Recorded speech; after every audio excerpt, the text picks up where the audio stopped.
आज हम बात करने वाले हैं सिंधु नदी की। ये दुनिया की सबसे बड़ी नदी प्रणालियों में से एक है।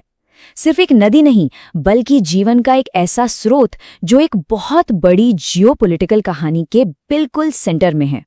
तो चलिए इसे जरा गहराई से समझते हैं। अच्छा, इस नदी का सफर शुरू होता है दुनिया की छत यानी हिमालय से। और सबसे कमाल की बात क्या है, ये नदी इन पहाड़ों से भी पुरानी है। आप बस कल्पना कीजिए, जैसे जैसे हिमालय ऊपर उठता गया, इस नदी ने अपना रास्ता नहीं बदला, बल्कि पहाड़ों को ही काटकर अपनी गहरी घाटी बना ली। मतलब ये इसकी जबरदस्त ताकत का जीता जागता सबूत है। तिब्बत में इसका एक बहुत ही शक्तिशाली नाम है, सिंगी खम्बन, जिसका मतलब होता है शेर का मुंह। ये नाम कैलाश पर्वत के पास बोखर चू ग्लेशियर से इसके शाही अंदाज में निकलने को पूरी तरह से दर्शाता है। और जब ये नदी भारत में एंटर करती है, तो ये दो विशाल पर्वत श्रृंखलाओं के बीच से अपना रास्ता बनाती है। एक तरफ काराकोरम और दूसरी तरफ लद्दाख। ये लद्दाख के ठंडे ऊंचे रेगिस्तान से होकर गुजरती है, जहां भूरे पथरीले पहाड़ और गहरे नीले रंग की नदी एक ऐसा नजारा बनाते हैं जो आप कभी भूल नहीं सकते। और यहीं से हमारी आज की चर्चा का सबसे अहम हिस्सा शुरू होता है। एक ऐतिहासिक समझौता जो भारत और पाकिस्तान जैसे दो परमाणु शक्ति वाले देशों के बीच इस जरूरी संसाधन का बंटवारा करता है, और वो भी पिछले 60 सालों से ज्यादा समय से। तो चलिए अब जरा इस शक्तिशाली नदी और इसकी सहायक नदियों के पूरे नेटवर्क को समझते हैं, जो मिलकर एक बहुत बड़ा बेसिन बनाते हैं। जरा इन आंकड़ों पर एक नजर डालिए। ये इस नदी के विशाल होने का अंदाजा देते हैं। सोचिए, 3000 किलोमीटर से भी ज्यादा लंबा सफर। ये तो दिल्ली से चेन्नई जाकर वापस आने से भी ज्यादा है। ये यात्रा तिब्बत के ग्लेशियरों से शुरू होती है और पाकिस्तान में अरब सागर में जाकर खत्म होती है, और इस दौरान दुनिया के सबसे बड़े नदी बेसिनों में से एक बनाती है। देखिए, सिंधु सिर्फ एक अकेली नदी नहीं है, ये एक पूरा का पूरा सिस्टम है। इसे कई सहायक नदियां या ट्रिब्यूटरीज आके मिलती हैं। इसमें बाएं किनारे से आने वाली 5 प्रमुख नदियां झेलम, चिनाब, रावी, ब्यास और सतलुज, जिन्हें एक साथ पंचनद भी कहा जाता है, बहुत ही ज्यादा महत्वपूर्ण है।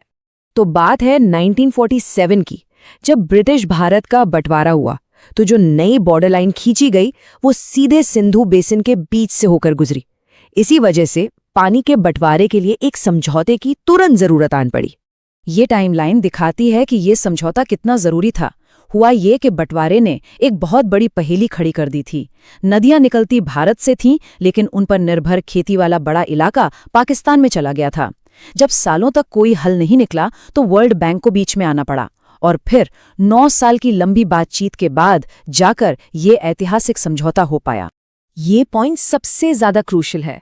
संधि ने नदियों के पानी को साझा नहीं किया, बल्कि नदियों को ही बांट दिया।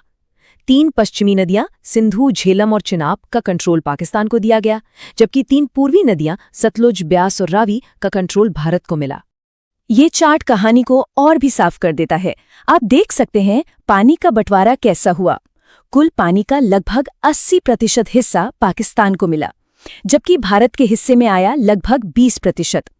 ये बंटवारा उस समय की खेती और सिंचाई की जरूरतों को देखकर किया गया था। हाँ, ये सच है कि पश्चिमी नदियों का कंट्रोल पाकिस्तान के पास है, लेकिन संधि में भारत को भी कुछ खास अधिकार दिए गए हैं। भारत इन नदियों का पानी सीमित सिंचाई, नाव चलाने और बिजली बनाने के लिए इस्तेमाल कर सकता है, लेकिन एक शर्त पर, केवल run of the river projects के जरिए। यानी भारत नदी के कुदरती बहाव को रोके या मोड़े बिना बिजली बना सकता है। तो ये समझौता अब तक कैसा रहा है? दशकों से इसे एक बड़ी कामयाबी के तौर पर देखा गया है, लेकिन ये भी सच है कि इसने बहुत बड़ी बड़ी चुनौतियों का सामना भी किया है। ये स्लाइड इस संधि के दोहरी कहानी को बहुत अच्छे से दिखाती है।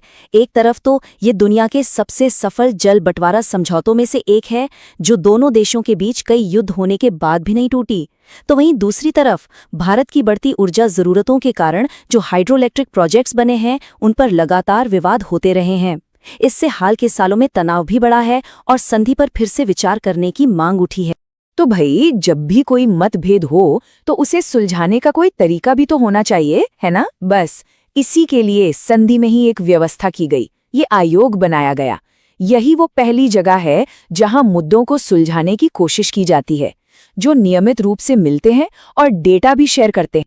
अब तक तो हमने इतिहास की बात की, पर अब जरा आज के दौर के उन दबावों पर नजर डालते हैं जो इस दशकों पुराने समझौते को परख रहे हैं।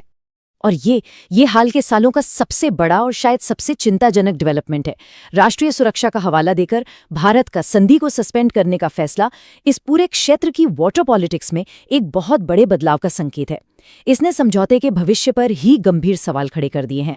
और इन सब के ऊपर एक और बहुत बड़ी चुनौती है, एक ऐसी चुनौती जिसके बारे में 1960 में किसी ने सोचा भी नहीं था, और वो है क्लाइमेट चेंज। पिघलते ग्लेशियर्स और बदलता मौसम ये पूरे सिंधु सिस्टम में पानी के बहाव को बदल रहे हैं, जिससे लाखों लोगों के लिए पानी की सप्लाई पर एक गंभीर खतरा पैदा हो रहा है। तो आखिर में हम इसी एक बड़े सवाल पर आके रुकते हैं, क्या 60 साल पुराना ये समझौता क्लाइमेट चेंज और आज की जियोपॉलिटिक्स के इन नए दबावों को झेल पाएगा? ये संधि जो दशकों से शांति का एक स्तंभ रही है, क्या वो भविष्य की इन चुनौतियों से निपट पाएगी? इसका जवाब शायद हमें